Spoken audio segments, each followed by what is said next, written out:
간밤 뉴욕 증시를 수놓았던 뜨거운 종목과 인사이트를 정리해봅니다. 이항영의 월가이드 시작합니다. MTN 이항영 전문위원 모셨습니다. 안녕하십니까? 네, 안녕하세요. 네, 안녕하십니까? 자, 오늘 핫스탁 들어가기 전에 CPI와 관련해서 얘기할 내용이 좀 많은 것 같아서 어떻게 보셨는지 궁금합니다. 네, 오늘 주시장이 크게 올라가지 않았습니까? 나스닥 2% 넘나드는 모습 보여주면서 시장이 아주 강한 흐름을 보여줬고 아마 시청자분들이 갖고 계시는 투자하신 주식의 상당한 주식이 오늘 올랐을 거고요.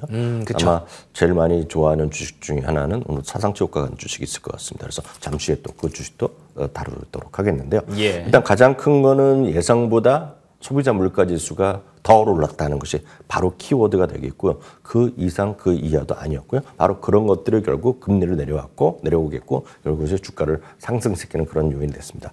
하나씩 다시 따져보면 헤드라인 같은 CPI는 전월 대비 0.002% 정확히 보면 0.02 정도 됐는데요. 결국 하나도 안 올랐다라고 보시면 되겠고요. 그쵸. 예상치가 0.1이었기 때문에 예상보다 낮게 나왔고요. 전년 동기 대비도 3.3이 예상됐는데 3.2가 나왔다는 것이 되겠습니다. 헤드라인도 마찬가지가 되겠는데 0.3이 예상됐는데 전월 대비 0.2가 올라갔고요. 전년 대비 4.1%가 예상된 4.0%입니다. 지금 보여드리는 것은 전월 대비 수치인데요. 전월 대비가 쭉쭉쭉 내려오고 있다는 거죠. 그래서 지금 보면 이번 달은 거의 바닥에 붙어있는 그런 모습을 보여준 것이 가장 핵심적인 요인이 되겠고요. 이것은 이제 헤드라인 CPI인데 마찬가지입니다. 그래서 왼쪽에서 오른쪽으로 갈 때마다 쭉 아래로 내려오고 특히 이번에는 급하게 떨어졌다. 바로 이것이 오늘 여러분들이 갖고 계신 주식시장의 대부분이 올랐을 텐데요. 그런 것들이 가장 기폭제였다라고 보셔야 되겠습니다. 그럼 도대체 이게 금리가 어디까지 떨어질 수 있느냐에 대해 궁금하실 텐데 물론 네. 앞서가는 시각일 수도 있지만 ING 리서치에서는 지난주에 레포트를 하나 발표했는데요.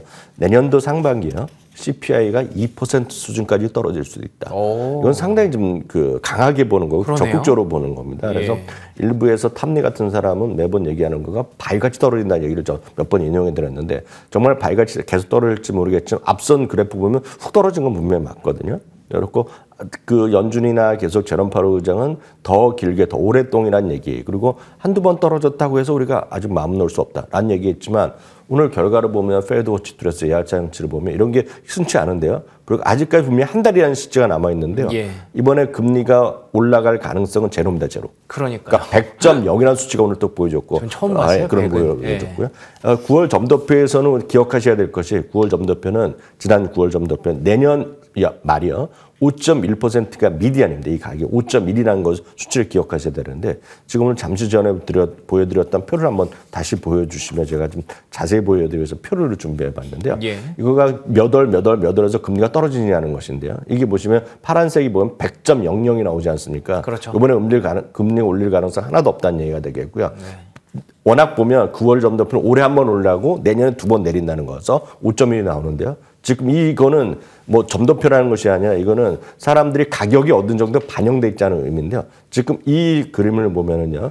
5월에 한 번, 그 다음에 또 두 번, 12월까지 해서 4번이 금리 내린 거로 나오고 있습니다. 그러면 지금 4번이 금리 내린다는 것은 앞서 점도표랑은 거의 1% 차이가 난다는 거거든요. 그러니까 이번에 12월에 어떻게 점도표를 찍어줄지 모르겠지만 지금 많은 사람들이 생각하는 것은 이미 4번의 금리를 베팅하고 있다. 라는 것이 오늘 시장의 핵심 요인이 되겠고 이것은 현실화 될지 안 될지 모르지만 다시 말씀드리면 사람들이 그렇게 생각한다는 거거든요. 그렇죠. 바로 사람들이 이렇게 생각하다 보니까 오늘 금융시장의 흐름을 보시면 더 명확해질 것 같은데요.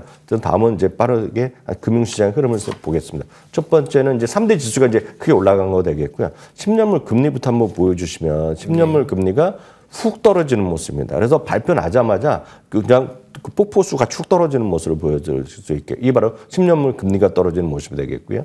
금리랑 달러는 기본적으로 같은 방향으로 가는 게 맞습니다. 지금 미국 달러는요. 달러가 떨어지는 모습도 한번 보시겠는데요. 달러도 훅 떨어지는 모습 보여줬고요. 반대로 이제 금 같은 경우는 금도 좀 떨어지는 게 맞는데 상대적으로 보면 실제로 최근에 여러 가지 이슈에 따라서 금 같은 경우는 오늘 여전히 또 올라가는 그런 모습을 보여준 게 가장 큰 흐름이 되겠고요. 기대 정책 금리가 한 달 전과 지금이 어떻게 차이 났냐는 것을 더 극명하게 그래프로 보여드리는 것을 보면 지금 기대 정책 금리도 훅 떨어지는 모습을 보여줬다. 이거 위에 빨간색은 한 달 전이고 이건 오늘 수치거든요. 훅 떨어지는 떨어지는 모습, 그것이 바로 시장에서 대한 반응 심리였다라고 이해하시면 되겠고요. 다시 말씀드리면 월가는 4번의 금리 인하를 베팅하고 있고 주가는 많이 올라갔지만 늘 말씀드리지만 그건 너무 큰 기대감을 갖지 마시고 일단 시장은 좀 편안하게 좀 보수적으로 보아가면서 시장 대응하시면 맞을 것 같습니다. 알겠습니다. 물가 하락, 금리 하락, 달러 하락까지 3박자가 다 맞아 들어갔지만 현재 심리에 불과할 수 있거든요. 예, 그러니까 일단은 조금 보수적인 관점도 약간은 좀 필요할 것 같긴 합니다. 자, 그러면 핫스탁 열어보도록 하겠습니다. 첫 번째 핫스탁은요, 엔비디아입니다. 내가 왕이 될 상인가를 외치고 있습니다. 11연속 상승, 실적 발표를 앞두고 사상 최고가 도전하고 있습니다.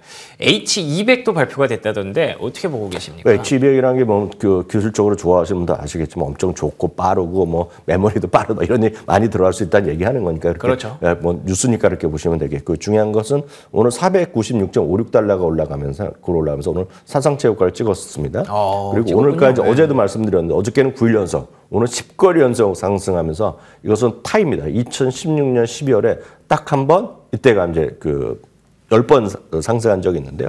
엔비디아가 타이 기록을 했고요. 골드만삭스에서는 이번 실적 발표가 다음 주인데요.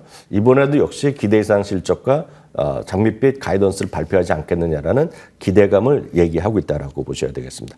참고적으로 월가의 실적 컨센서스만 확인드리면 주당이익은 3.16달러에 매출은 151.9억 달러가 예상되기 때문에 전분기 대비 그리고 전년 동기 대비 상당히 높은 그런 실적이 일단은 기대되고 있다라고 보셔야 되겠습니다. 다만 골드만삭스는 목표 주가 올리지 않았는데 최근에 중국의 이슈가 나오면서 한 3군데 정도가 10월 말 이후 목표 주가를 내리게 됐다는 걸 참고하시면 좋겠고요. 하나 더 말씀드리면 트랜스다인그룹 같은 경우가 오늘 또 사상 첫 1,000달러 도전했는데 결국은 장중에 1,000달러 넘었었는데 종가는 1,000달러 좀 못 미치는 것으로 나왔다라고 보셔야 되겠고요.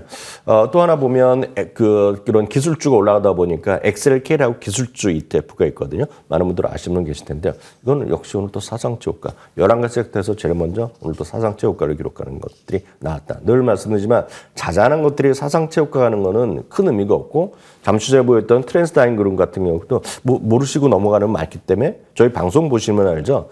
저희 방송 안 보신 분은 아는 분이 없습니다. 이 트랜스다인그룹을 거의 그렇죠. 없거든요. 예. 그렇지만 이런 것들은 뭐 그냥 넘어갈 수 있는데 말씀드렸던 이런 큰 주식들, 기술주, 특히 엔비디아 같은 누가 다 한단 말이죠. 주식하시는 분들, 컴퓨터 하시는 분들 그런 분들은 이제 사상 최고가 흐름이겠고 어저께 하루 쉬었지만 마이크로소프트 오늘 또 최고가 갔거든요. 그런 흐름에서 이해하시면 좋겠습니다. 알겠습니다. 바로 이어서 두 번째 핫스탁 열어보겠습니다. 두 번째 핫스탁은 홈디포입니다. 고금리 약재 끝일까요? 뭐 실적도 좋았고 물가 데이터도 긍정적으로 나오다 보니까 이제 좀 좋아지지 않을까요? 네, 맞습니다. 간단하게 말씀드리겠습니다. 주당이익과 매출이 예상보다 좋게 나왔는데요. 정확히 보면 전년 동기 대비 줄어들었습니다. 그러네요. 네, 전년 동기 대비 줄었고요. 실제로 보면 동일 점포 매출도 약간 덜 감소했습니다. 그러니까 감소한 건 맞습니다. 마이너스 3.6%가 예상됐는데 마이너스 3.1%인데 웬만하면 이 정도에서는 이렇게 올라가기가 쉽지 않은 거가 되겠고요. 이번은 아니지만 전분기 작년 말부터 올해 1분기까지 2분기 연속 가이던스도 내릴 정도로 홈디포가 쉽지 않았습니다. 즉 물가가 올라가다 보니까 집 개선하기 그런 수요가 좀 줄어들었는데요. 오늘 이런 물가와 맞물리면서 오늘 이제 날이 맞아 떨어진 거죠. CFO가 이런 얘기를 했습니다. 최악의 인플레이션은 끝났다. 그 얘기를 하면서 야 이제 좋아진다. 이제 회복될 수 있다는 얘기하면서 홈디포고는 나름 많이 올라가는 것이 오늘 5% 정도 올라간 것이 하나 되겠고요. 마지막으로 간단하게 월마트까지 같이 좋습니다. 말씀드렸습니다. 예, 왜냐하면 이번 실적 시즌에 유통업종에는 결국 왕은 결국 월마트거든요. 그래서 월마트는 코스트코인데요. 월마트가 오늘 다시 한번 주가가 좀 상승했다가 약간 밀려났지만 결국 오늘 역시 사상 최고가를 계속 추세를 갖고 있는 거가 되겠는데요.